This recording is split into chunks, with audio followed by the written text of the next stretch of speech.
Assalamualaikum warahmatullahi wabarakatuh. Selamat datang kembali di Rio Sport. Jujur ya, selama gelaran Piala Dunia U17 ini, kami pribadi cukup puas pada penampilan para wasit yang ditugaskan FIFA. Meskipun nggak 100% bagus, tapi paling tidak jauh di atas wasit Indonesia kualitasnya. Tapi di laga Indonesia versus Maroko U17, kami kecewa pada wasit Morten Krog asal Denmark. Bukan cuma persoalan handsball pemain Maroko saja, tapi kami kecewa juga di laga ini. Wasit ini seolah berat sebelah pada Maroko. Yuk kita lihat siapa sih wasit Morten Krog ini dan bagaimana riwayatnya. Morten Krog adalah wasit asal Denmark. Ia adalah wasit FIFA Pro A1 yang artinya dia adalah wasit utama FIFA. Selain wasit, dia juga adalah seorang pelatih sepak bola berlisensi UEFA Pro. Dia ini lebih banyak bertugas di Liga Denmark, tapi juga sempat beberapa kali pimpin laga dunia seperti Liga Champions Eropa dan Euro juga. Oke, cukup ya sederet prestasinya. Kita akan cari tahu nih kontroversi wasit Krog ini. Di ajang Euro 2023 lalu saat memimpin laga Belanda versus Gibraltar, wasit ini sempat diprotes oleh ofisial Gibraltar sebab beberapa keputusan Krog ini merugikan Gibraltar. Lalu di Liga Champions Eropa saat Liverpool bertemu dengan Manchester City di 2018, wasit ini pun pernah membuat emosi pemain City sebab ada pelanggaran di kotak penalti, tapi wasit ini nggak berikan penalti pada City yang akhirnya kala itu City kalah 1-2 atas Liverpool. Lalu juga di pertandingan lain di Liga Champions Eropa, yakni antara Young Boys melawan Manchester City. Wasit ini berikan hadiah penalti pada Young Boys kala itu dan pelatih Manchester City Guardiola ngamuk-ngamuk pada wasit ini. Dan sejumlah kontroversi lain wasit ini. Kami pribadi bukan mempermasalahkan tak diberi penaltinya Indonesia lawan Maroko, tapi sikap wasit ini seolah memang sengaja nggak mau beri penalti buat Indonesia. Padahal seharusnya ketika terjadi sebuah kontroversi, wasit itu harusnya langsung berkomunikasi dengan operator VAR untuk mempertanyakan apakah ada kontroversi atau tidak. Tapi wasit ini lama sekali memutuskan itu, dan meskipun dalam tayangan ulang jelas itu terjadi handsball, tapi wasit ini tetap tak berikan penalti yang akhirnya membuat para pemain Indonesia U17 ini drop abis. Ternyata ya nggak wasit Konoha aja yang bobrok ya, wasit FIFA A Pro 1 pun ternyata masih ada yang gitu juga ya. Aduh.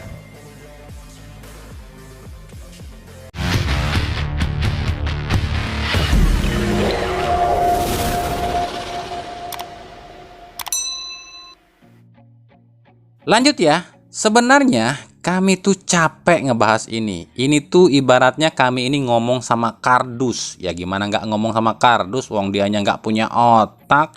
Padahal udah sering banget kami bahas dan kami bilang, kalau lu nggak ngerti bola, nggak usah sok-sokan komentarin bola, plototin aja tuh bola, nggak usah ngebacot. Timnas Indonesia emang kalah dari Irak 5-1 dan kita harus terima itu. Banyak faktor penyebab hal itu seperti perjalanan yang jauh, tekanan supporter, lalu juga kelelahan atau kecapean. Tapi para fans kardus ini tolol dan gak bisa ngerti itu semua. Ya gimana gak tolol coba? Giliran main bagus, giliran menang dipuji setinggi langit, giliran kalah dan jeblok dihujat habis-habisan.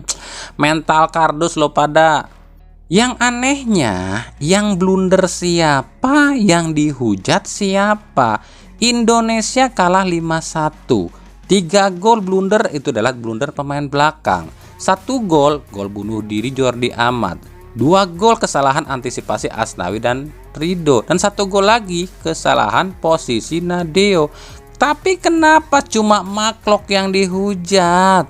Emang sih ada Asnawi dan Nadeo juga yang dihujat, tapi Klok yang paling tinggi dihujatnya. Apa salahnya Maklok? Emang lu pikir satu tim itu cuma bergantung sama Klok? Goblok lu pada. Sebenarnya ini sih udah biasa lah, udah capek kami bahas. Tiap pemain timnas yang ada kaitannya dengan Persib ya pasti habis dibully. Jordi Amat gol bunuh diri, apa dibully? Mana main, kagak lah dia mah kagak dibully. Tapi ketika Klok salah passing aja, habis dibully. Asnawi sempat dipuji setinggi langit saat gacor melawan Garnacho dari Argentina. Tapi gara-gara mau ke Bandung atau ada isu Asnawi mau ke Bandung, habis deh Asnawi dibully. Nadeo emang sih 5 shot 5 kebobolan, tapi Nadeo nggak bakalan kena bully kalau Nadeo nggak dirumorkan ke Persib. Tapi lantaran ada isu Nadeo akan ke Persib, habiskan lo dibully. Ya udahlah, nggak usah dengerin cocot busuk para fans kardus. Kita doakan saja yang terbaik untuk timnas kita. Dan kita doakan saja semoga para fans kardus busuk ini diberi hidayah oleh Allah dan bisa lebih dekat dengan Allah. Kalau bisa sih sekarang aja ketemu Allahnya.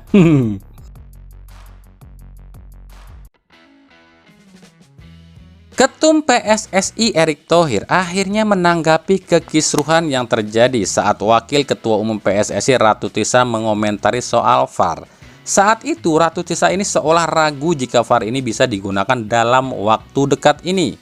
Menurut Eto, hal itu nggak perlu diributkan sebab apa yang dikatakan Ratu Tisa itu tidak salah. Memang faktanya wasit-wasit kita masih minim ilmu soal VAR. Namun demikian, Eto tetap pada rencananya. Bulan Februari, VAR sudah harus terpasang. Bahkan kabarnya Eto sudah bekerja sama dengan Hawkeye Innovation sebagai vendor rekaman VAR.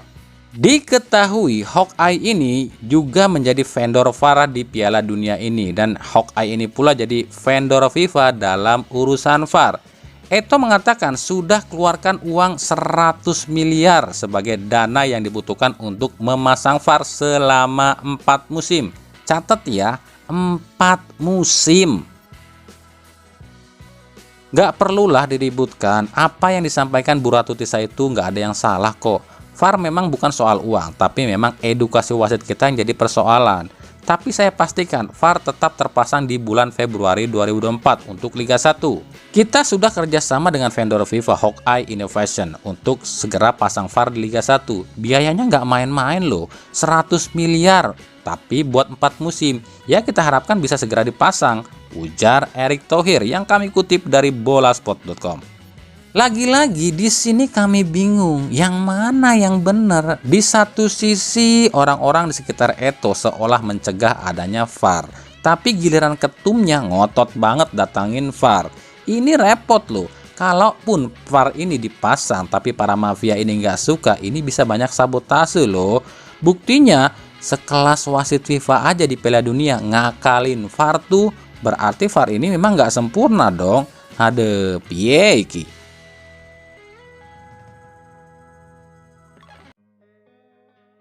Kita ke berita klub. Robson Duarte. Siapa dia? Dia adalah seorang winger asal Brazil berusia 30 tahun yang saat ini main di Liga 2 Korea bersama klub Chungnam Asan. Pemain bertinggi tubuh 174 cm ini kabarnya digadang-gadang akan jadi pengganti So Yamamoto di Persebaya. Persebaya bisa mendapatkan Robson secara gratis sebab kontrak Robson akan habis di bulan Desember ini di Liga Korea. Nah, kita akan lihat benarkah Robson ini akan menjadi pengganti So atau mungkin pengganti Z. Dari Persib Bandung, pelatih Boyan Hodak realistis aja hadapi putaran 2 ini. Dirinya nggak mau menuntut manajemen Persib untuk berbelanja pemain jor-joran. Sebab Hodak tahu nggak ada satupun tim di Liga Indonesia ini yang keuangannya nggak menipis, termasuk Persib. Ya, Persib pun nggak luput dari himpitan ekonomi. Bahkan menurut Hodak, untuk bisa membeli pemain baru saja, Persib harus lepas pemain terlebih dahulu. Dan uang yang didapat dari penjualan pemain itu barulah bisa dibelikan pemain baru. Untuk itu, Hodak akan pintar-pintar memilih pemain. Tapi yang pasti, Hodak sudah meminta pada manajemen Persib untuk memperpanjang kontrak 2 pemain andalannya. Salah satunya adalah mantan bintang timnas U20 Brazil, Ciro Alves, dan tandemnya DDS. Diucapkan oleh Hodak jika Ciro dan DS sudah teken kontrak perpanjangan di Persib.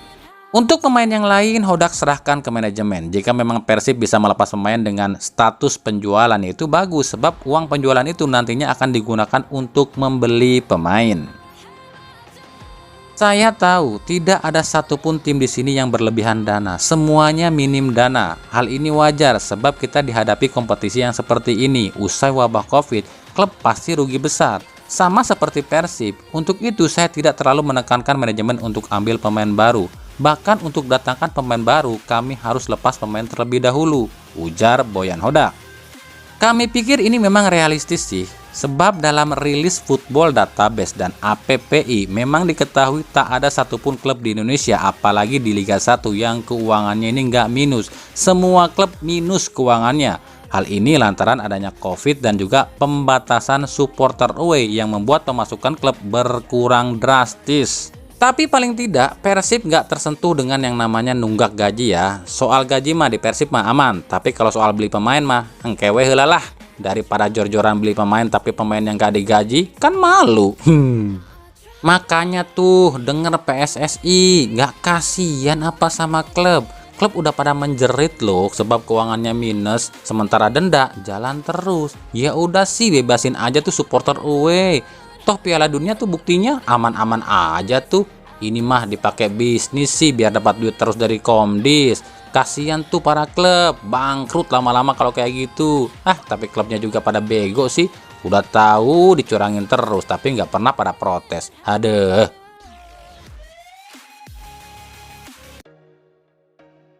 Dari Persis Solo, meskipun belum diresmikan akan mendepak Leonardo Medina, namun rumor sudah kencang jika Persis Solo tengah mendekati salah satu pelatih ternama.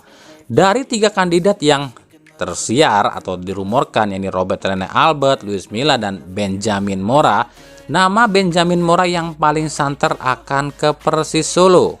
Hal ini didasari lantaran adanya kedekatan antara Persis Solo dengan JDT, di mana Benjamin Mora ini pernah melatih JDT, apalagi Mora saat ini nganggur usai mundur dari Atlas FC. Jika Benjamin Mora ke Persis Solo, bisa ditebak siapa yang akan dibawa untuk gantikan Fernando Rodriguez. Tentu saja adalah sang top scorer sepanjang masa Liga Malaysia, Begson Da Silva, yang paling tinggi persentasenya. Dan jika Begson dan Mora bersatu kembali di Persis Solo, maka Persis Solo akan menggila di putaran 2 ini. Kita tunggu saja. PSM Makassar resmi mendapatkan penyerang yang tengah viral di Liga Brunei, yakni Amir Hamzah dari klub Rimba Star FC. Pemain asal Pandeglang, Banten berusia 22 tahun ini sudah tampak ikut latihan bersama tim Juku Eja. Amir dikontrak selama setengah musim aja di PSM, sebab PSM harus lihat dulu kemampuan Amir. Nah, kita akan lihat apakah beneran gacor nggak nih bocah kalau main di Liga Wakanda. Nah, kalau di Liga Wakanda melempem ya berarti bener dong kualitas Liga Brunei emang jauh di bawah Liga Wakanda.